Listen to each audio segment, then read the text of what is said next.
Hello friends, வணக்கம். நெறைய விஷயங்கள் பத்தி பேசுவேன். ஆனா, என்னுடைய ஃபாலோவர்ஸ் கேட்ட ஒரு ரொம்ப நாளா கேட்டுட்டு இருக்க விஷயம், சாஃப்ட் ஸ்கில்ஸ் பத்தியும் நெறைய எடுங்க, கிளாஸஸ் எடுங்க அப்படின்னு சொல்லி கேட்டுட்டு இருக்கீங்க. அதுல முக்கியமா ஒரு விஷயத்த பத்தி நான் சொல்லணும் அப்படின்னா, கம்யூனிகேஷன். கம்யூனிகேஷன்னா நம்ம தமிழ்நாட்ட பொறுத்தவரைக்கும் பர்ட்டிகுலரா ஒரு நெனப்பு என்ன இருக்குன்னா, கம்யூனிகேஷன்னா நல்லா இங்கிலீஷ்ல பேசுறது தான் நல்ல கம்யூனிகேஷன் அப்படின்ற மாரி நெனச்சுக்கிறோம். ஸோ அப்படி கிடையாது. நம்மளுடைய லாங்குவேஜ்லயே, தாய்மொழியிலேயே நீங்க பேசினாலும், அத எவ்ளோ தெளிவா பேசுறோம். அது எப்படி மத்தவங்களுக்கு பிடிச்ச மாதிரி பேசுறோம். மத்தவங்கள கவர்ற மாதிரி பேசுறோம். மத்தவங்களுக்கு புரியிற மாரி பேசுறோம் அப்படின்ற நெறைய அது ஒரு கலை. கம்யூனிகேஷன்றதும் ஒரு கலை தான்.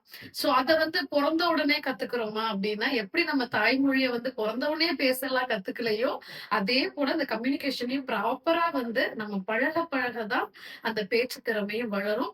அதுபோல அழகா இருக்கோம். நல்லா ட்ரெஸ் பண்ணிக்கிறோம். அது மட்டும் இருந்துட்டா ஒரு இடத்துல வேலை கிடைச்சிடும். ஒரு இடத்துல நம்மளுடைய கெரியர் குரோத் ஆயிடும். நம்ம பர்சனல் குரோத் வந்துரும் அப்டின்னா, கண்டிப்பா கிடையாது. எவ்ளோ நீங்க பர்சனாலிட்டி உங்களுடைய அ ஆளுமை திறன வளர்க்கணும் அப்டின்னா, உங்களுடைய கம்யூனிகேஷன் ஸ்கில்ஸ்ன்றது தான் ரொம்ப இம்பார்ட்டன்ட் லைஃப்ல.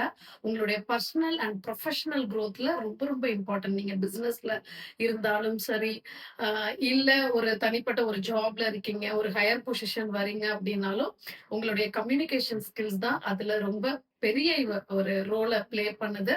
சோ தட் அழகா இருக்கிறதும், அழகா ட்ரெஸ் பண்றதும் மட்டுமே முக்கியம் கிடையாது. அழகா பேசத் தெரியறதும், அது மத்தவங்களுக்கு பிடிச்ச மாதிரி பேசத் தெரியறதும், புரிஞ்ச மாதிரி பேசத் தெரியறதும் இம்பார்ட்டன்ட் தான். சோ கம்யூனிகேஷன் ஸ்கில்ஸ் ரிலேட்டடா உங்களுக்கு கிளாஸஸ் வேணும்னா, பயோல இருக்கிற நம்பருக்கு கால் பண்ணி கண்டிப்பா உங்களுடைய செஷன புக் பண்ணிக்கலாம். Thank you.